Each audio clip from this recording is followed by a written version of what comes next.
cœur de la savane africaine, un média est né pour porter les mots, les images et la vision du Burkina Faso au monde. Savane TV, la puissance de la communication.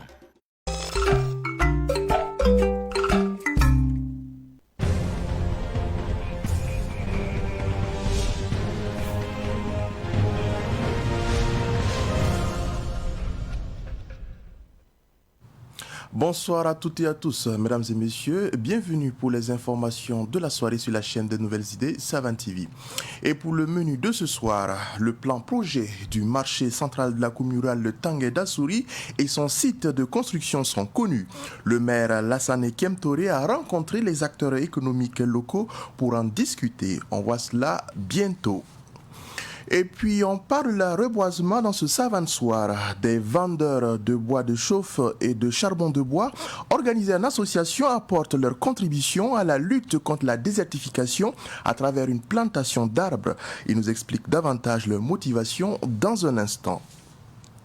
En sport, ce soir, c'est la coupe du gouverneur de la région du centre qui sera notre sujet. Le lancement est intervenu avec une séance de football dont va nous parler Ruben Wilson Kodjo. Une fois encore, mesdames et messieurs, bonsoir et merci de nous rejoindre pour le point de l'actualité de la soirée.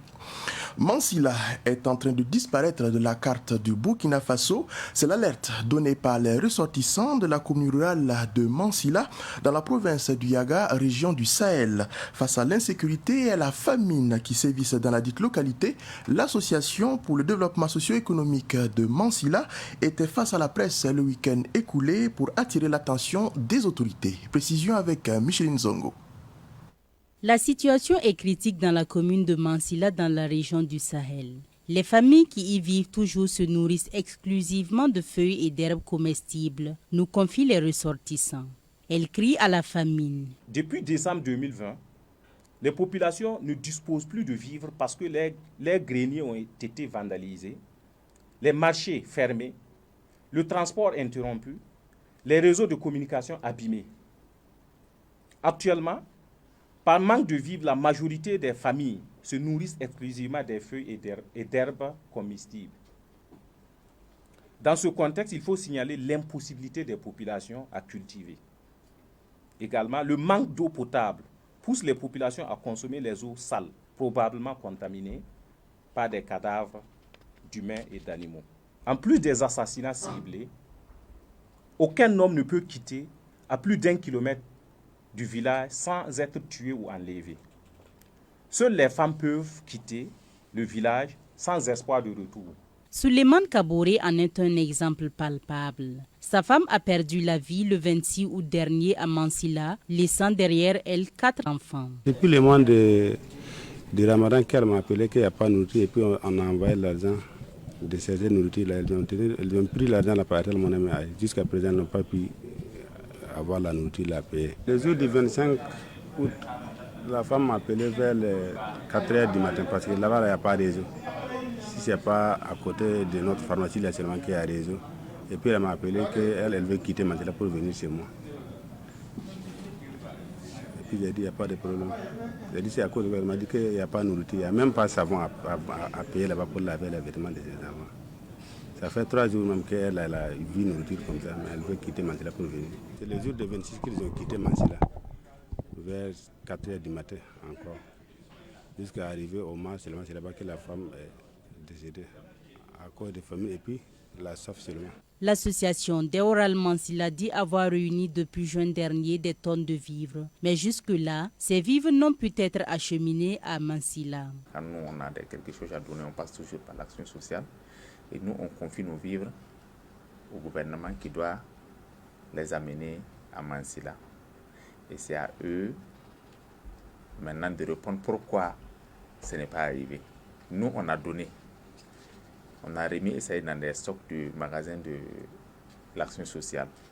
C'est à l'action sociale maintenant de les convoyer jusqu'à Mansilla. Mais ce qui nous revient, c'est qu'on nous dit chaque fois que ça va aller. Mais jusqu'à présent, ça bloque. L'association Deoral Mansilla interpelle toutes les bonnes volontés et notamment les autorités. Et nous poursuivons avec notre appel d'une autre association. Et cette fois-ci, nous sommes dans le secteur du foncier. La nationalisation des terres, c'est l'appel du mouvement des Gilets Verts. Ce mouvement associatif pense que la solution pour mettre fin aux problèmes fonciers que traverse le Burkina Faso, eh bien, c'est la nationalisation des terres. La proposition a été faite au cours d'une conférence de presse le week-end écoulé à Ouagadougou sous l'attention de Germaine Farama. Le problème foncier au Burkina se résume au détournement et à la non-mise en valeur des parcelles, avec 105 000 parcelles détournées entre 1995 et 2015 et 200 000 parcelles non mises en valeur dans la ville de Ouagadougou. La spéculation autour des prix des terres et la multiplication des promoteurs immobiliers selon les Gilets Verts. Une situation qui a entraîné le problème de disponibilité des terres cultivables. Pour une transparence dans la gestion foncière, l'État devrait être le seul propriétaire terrien, préconisent les Gilets Verts. La terre sera un droit de l'État. La terre appartiendra à l'État. Il faut qu'on en arrive à cela afin de mettre basse sur l'accaparement des terres, sur la vente illégale des terrains et l'enrichissement d'une certaine minorité en fonction d'une majorité. Mais nous disons que l'État ne doit pas jouer carrément aux gendarmes en refusant tout aux propriétaires terriens. Les propriétaires terriens doivent être associés à cette répartition, à ce lotissement.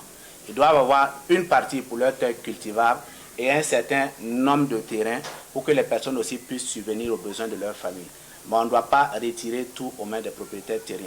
Il faut qu'il y ait une conciliation, sinon l'État deviendra un bourreau. Donc l'État doit savoir mesure, garder, ne pas dépasser les différentes limites.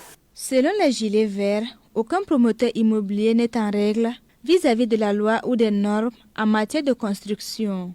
Pour eux, les différends qui opposent actuellement l'État et ses promoteurs immobiliers s'expliquent par le flou qu'entretiennent les textes en matière de promotion immobilière, d'où la nécessité d'une réorganisation du secteur à travers des lois claires. Veiller à l'application des différentes lois encadrant la promotion du foncier et de l'immobilier au Burkina Faso. Il ne suffit pas d'adopter des lois, il faut suivre leur application, travailler à ce que ces lois puissent être appliquées. Sinon, on revient toujours à la case départ. Que ces différentes lois qui vont être prises avec les différents décrets puissent avoir l'assentiment de tout le monde et que cette application soit effective. On doit aussi trouver une situation claire pour les personnes qui ont déjà payé des parcelles ou des logements avec les différents promoteurs immobiliers actuellement. Parce qu'on dit que les logements sociaux des promoteurs sont des maisons sans garantie, donc des non-lotis améliorés. Donc si c'est le cas, qu'on puisse voir quelle solution est-ce qu'on peut trouver pour ces personnes qui sont déjà engagées et quoi faire pour pouvoir limiter les différents risques qui viendront plus tard. Les Gilets Verts appellent le gouvernement à plus de transparence dans le domaine des lotissements et de l'attribution des logements sociaux. Les Gilets Verts sont un mouvement associatif qui a pour ambition principale de travailler à trouver des solutions aux problèmes des Burkinabés. L'association s'investit surtout dans le secteur du foncier. Et parlant toujours de foncier, les habitants du quartier Nemné dans l'arrondissement 2 de Ouagadougou sont remontés contre le maire de Ouagadougou, Arma Bewende. Ils dénoncent un recensement clandestin visant à préparer leur déguerpissement en vue de la construction du 3e pont de Tanguin. Les habitants de Nemné disent être disposés à accompagner les autorités municipales dans le dit projet. Mais ils refusent tout déguerpissement parce que dubitatifs concernant leur relogement. Les précisions nous sont confiées par Pakisba Mariam Ouedrago. Ces citoyens sont opposés à la délocalisation qui se murmure dans le cadre du 3e pont devant relier les quartiers cités Androit et Tanguin. Ces femmes, jeunes et personnes du 3e âge, sont sorties sous la pluie pour animer leur assemblée générale dont l'objectif est clair. Les habitants du vieux quartier Nemné dans l'arrondissement de Ouagadougou ne vont pas se déporter à Komsilga. Ils sont venus faire le recensement. Le recensement malhonnête et malsain dans nos concessions, en quoi nous dédommager ou nous déguerpir et remplacer nos concessions à des jeux de loisirs et équestres et jeux de golf, profitant le projet du 3e pont pour nous déguerpir. Nous ne sommes pas d'accord pour cela, raison pour laquelle on a entamé des démarches à la mairie, chez le chef coutumier de Nemnaba. Et jusqu'à présent, on n'a pas eu de retour. Voilà. On a entendu que M. Arma a rassuré qu'il va nous rencontrer. Ça fait au moins 5 jours de cela. Donc on n'a pas eu de suite. Raison pour laquelle on a fait cette AG pour leur dire notre mécontentement. Surtout que le recensement en cours semble clandestin. Comme entre autres arguments, les habitants mécontents de Nemne avancent le fait que la superficie de leur actuel terrain est de 600 mètres carrés, loin des 300 mètres carrés, 250 mètres carrés et 200 mètres carrés attribués aux ménages dans certains nouveaux quartiers. Quand il y a lotissement, c'est en fait des projets d'affaires. Alors qu'ici, nous sommes nombreux, on ne peut pas nous recaser. Dans chaque cour, dans ce quartier, tu vas trouver 3, 4, 5 familles, 10 familles dans une seule concession. Comment allez-vous aller redonner ces gens-là pour satisfaire tout le monde? Ce n'est pas possible. Donc nous demandons aux autorités, aux gens qui font le lotissement, aux gens qui font les projets, de faire des projets à but social. En Afrique ici, nous avons vu des quartiers en Afrique où on a fait des projets, tout le monde a été bien relogé, bien construit, on a mis des goudrons, même dans les 6 mètres, et vraiment avec comment on appelle, bien assaini, et tout le monde vit en paix. Mais pour chercher les gens, récupérer leurs terres et construire, donner à qui on veut, non, ce n'est pas des substitutions qui veulent vivre, mais c'est pour récupérer nos terres et redonner à leurs proches. On veut nous déquerpiller pour aller donner dans les bourses. C'est ça qui ne nous plaît pas, nous ne sommes pas d'accord pour ça. Ils n'ont qu'à venir arranger la route pour traverser le barrage et puis nous laisser vivre ici en paix. Parce que nous, on ne veut pas quitter les lieux là. Jusqu'à preuve du contraire donc, le slogan que vaut actuellement à Nemne est « Nous pas bouger ». Et autre sujet pour poursuivre, le maire de la commune rurale de Tangué d'Assouri, dans la province du Kadiogo, Lassane Kiemtore, a rencontré les différents acteurs du commerce de sa commune. Objectif, échanger sur le projet de construction du marché central de la commune de Tangué d'Assouri, érigé à travers le programme d'appui au développement des économies locales PADEL. Le point avec Chérif Boukari Dianda. Avant les échanges, un film du plan du marché a été présenté aux participants. Après le film, les participants sont allés visiter le marché pour voir les modalités pratiques à respecter. Selon Lassane Kiemtori, maire de la commune de Tangué d'Assouri, le projet de construction du marché a assez duré. Merci à l'ensemble des notabilités coutumières de notre commune, surtout ceux du centre, et puis les Tinsom d'Amba, qui avaient en tout cas su mettre en place un tel marché depuis des années d'indépendance. Et qui, depuis ce temps, à chaque fois, nous allons faire ce projet, Aujourd'hui, ça va être une réalité. Encore une fois, nous profitons de votre micro pour dire merci au président de la République avec son gouvernement, merci au PADEL, avec lequel nous avons discuté pour, en tout cas, défendre ce projet-là qui a été accordé. Donc, ce matin, nous recevons le bureau d'études et en même temps l'entrepreneur, raison pour laquelle vous voyez l'ensemble des différentes entités, associations, du marché, EIA, secteur informel, les femmes, les conseillers, les CVD, les notabilités coutumières qui sont représentées par leurs responsables, pour qu'ensemble on regarde comment est-ce que nous allons accéder au démarrage de ce marché. Le maire invite l'ensemble des fils et filles de la commune à accompagner le projet. Dans la politique de développement, il faut que l'ensemble des fils puissent s'accorder, s'unir pour que chacun mette la main dans la pâte avec ses relations, même avec ses moyens, pour que l'on puisse combler le manquant. C'est comme ça que l'on peut travailler pour que Tangué d'Assouri soit réellement une commune prospère. Pour le représentant du suivi contrôle des travaux, Joël Sawadogo, l'entreprise n'attend que l'accord de la population pour démarrer les travaux. Et l'objet de notre visite aujourd'hui à Tangué d'Assouri, c'est un projet qu'on appelle PADEL. Tangué d'Assouri a bénéficié donc du programme dont la nécessité de construction d'un marché de type 1. Donc c'est l'objet de visite afin de pouvoir découvrir le lieu que la commune a donc choisi pour recevoir l'ouvrage que le ministère des Finances a bien voulu les offrir. Ce marché est déjà octroyé à une entreprise pour la réalisation qui est fin prêt, n'attendent que le OK de la commune afin de pouvoir démarrer les travaux. Le marché qui va être réalisé est composé d'une administration, de 2 blocs de 5 boutiques, d'un hall central, d'un portique d'entrée, d'un bloc de latrines à 6 postes et d'un forage positif équipé. Sa construction est financée par le PADEL, le programme d'appui au développement des économies locales.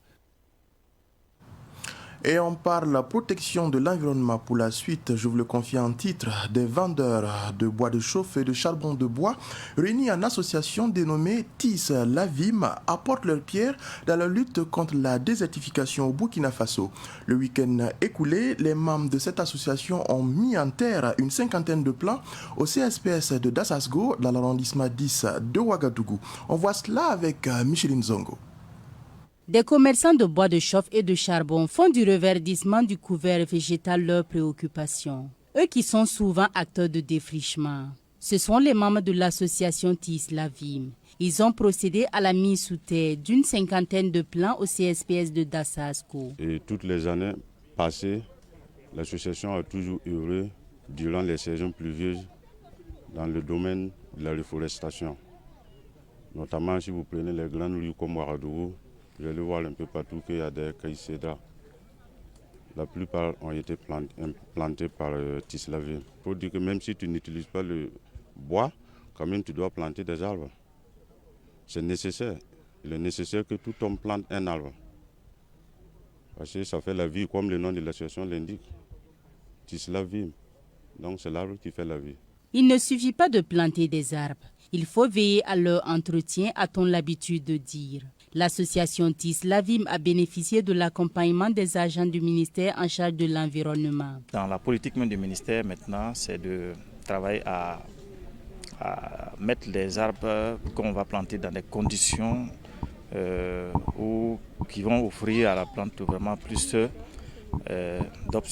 sécurité, plus de protection. Et c'est pour cela qu'il a été institué la Journée nationale de l'arbre, qui veut que les plants qui vont être mis en terre soient dans des sites sécurisés. Et la plantation de ce matin aussi répond également aussi à cette politique-là, qu'ils ont trouvé un cadre qui est suffisamment sécurisé, qui est clôturé. Ces plants sont d'une très grande utilité pour le CSPS de Dassasgo, a affirmé son premier responsable, le major Marie-Madeleine Compaoré. Là où il n'y a pas d'arbre, il n'y a pas de vie. Vous voyez que quand tout est vert, c'est beau, c'est la vie. Et vraiment, comme le CSPS a de l'espace, je pense que ce qu'ils ont fait ce matin, c'est un plus à ce qu'il y avait déjà. Et nous sommes très, très, très, très, très heureux. L'association TIS Lavim envisage pérenniser son acte de reboisement dans d'autres localités du Burkina Faso, toujours au cours de cette saison pluvieuse. Et dans le même registre, les groupes Al-Bouchra et Savane Media ont honoré cette année encore leur engagement à la reforestation. Ils l'ont matérialisé à travers un reboisement dans la commune rurale de Laye, dans la province du Kourouégo, région du Plateau central. Une occasion qui leur a permis d'échanger avec le chef de Laye et aussi de revoir les plans mis en terre il y a quelques années.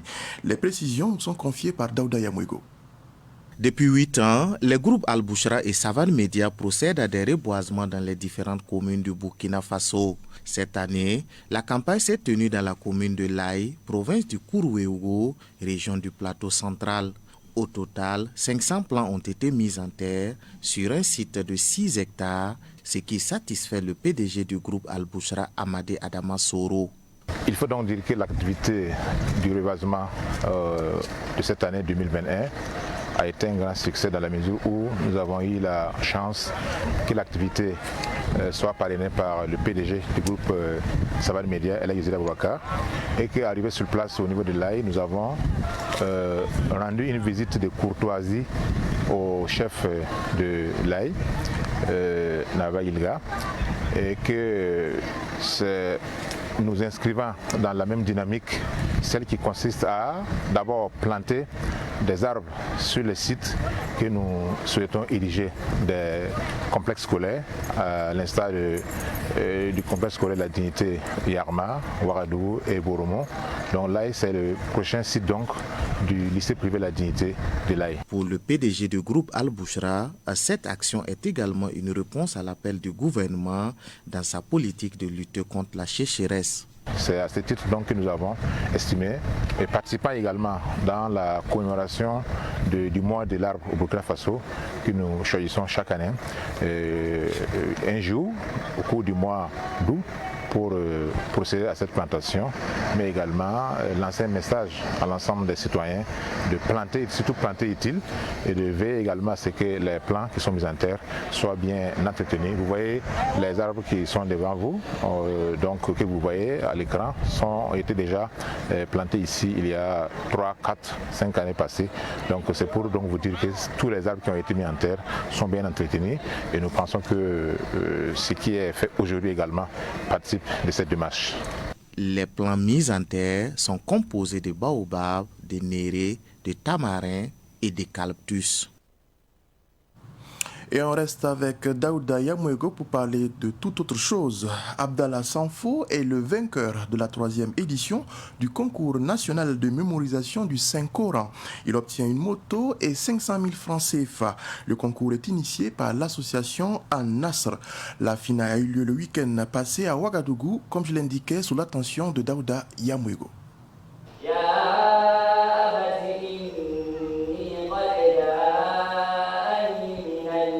Ils étaient plus de 500 candidats issus des 13 régions du Burkina Faso au départ. Mais à l'arrivée, ils n'étaient que 51. La finale a révélé Abdallah Sanfo de la région du centre. Il est heureux d'avoir décroché le premier prix du concours de lecture et de mémorisation du Saint-Coran. Je suis très content. Je remercie Dieu de m'avoir fait cette grâce en me permettant de remporter ce premier prix. Je demande à Dieu de renforcer toujours ma connaissance du Coran. Pour le coordonnateur de l'association islamique An-Nasr Abdul Nashiru Nikema, ce concours permet aux jeunes d'aimer, de lire et de mémoriser le Saint-Coran. Premièrement, c'est promouvoir l'excellence. Vous allez donc voir que de nos jours, quand on dit celui-là c'est un élève du coranique ou celui-là il étudie le Coran, il n'est pas vu du même angle que celui donc, qui a fait l'école classique ou celui donc, qui a fait autre étude. Donc nous avons pensé que si nous avons le temps de faire la promotion des choses telles que de beauté, telles que ainsi de suite, le Coran justement c'est la chose dont nous devrons mettre toute notre énergie pour pouvoir promouvoir. Donc c'est l'excellence dans l'apprentissage du Saint-Coran. Deuxièmement, c'est valoriser donc l'apprenant, celui qui apprend le Coran, qui lit le Coran, qu'il sache qu'il a quelque chose de grand, Inch'Allah. Les 3 premiers lauréats du concours de lecture et de mémorisation du Saint-Coran ont tous reçu des cadeaux. Le premier a eu une moto, plus une somme de 500 000 francs CFA. Le deuxième, une moto, plus une somme de 300 000 francs CFA. Et le troisième, un vélo, plus une somme de 200 000 francs CFA.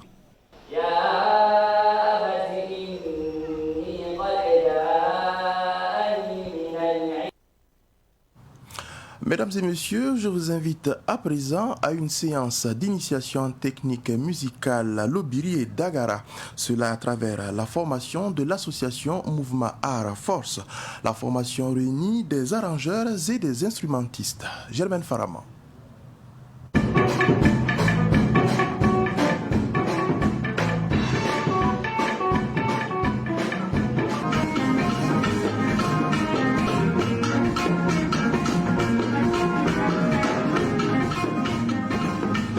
Ces 2 sonorités traduites modernes sont le résultat de près d'une semaine de formation en mélodie et style de musique Lobiri et Dagara. Une formation initiée par l'association Mouvement Art Force au profit de 20 arrangeurs et instrumentistes. Des créations qui s'inspirent des mixages d'instruments traditionnels et modernes. Quand vous voyez 2 genres de rythmes qu'on a sélectionnés ici, c'était pour faire juste la nuance entre 2 valeurs de rythme. Quand vous prenez la première et que vous prenez la deuxième, vous avez tout de suite la nuance. Et c'est pourquoi dans la formation, je les ai fait part de comprendre les philosophies de la musique. Donc, vous voyez la synthèse des 2 philosophies. Et c'est ce qu'on a voulu que nos apprenants comprennent. La musique, c'est pas parce qu'on joue la musique qu'on peut le jouer, mais il faut jouer la musique avec une analyse. Et c'est cette analyse qui fait la valeur de la musique. Pour Auguste Da, participant, cette formation a apporté une plus-value à ses connaissances musicales. C'est surtout comment associer la musique traditionnelle à la musique moderne. Les gammes ne sont pas forcément les mêmes et quand on découvre, on arrive à dégager la ligne de la musique traditionnelle et qu'on arrive à associer à la musique moderne, c'est déjà quelque chose de très bien que nous avons appris ici justement. La suite, comme je l'ai dit, ça sera de capitaliser tout ça et vraiment d'enrichir nos musiques qu'on fait déjà en studio avec la musique traditionnelle parce qu'il faut ça pour donner une identité à la musique.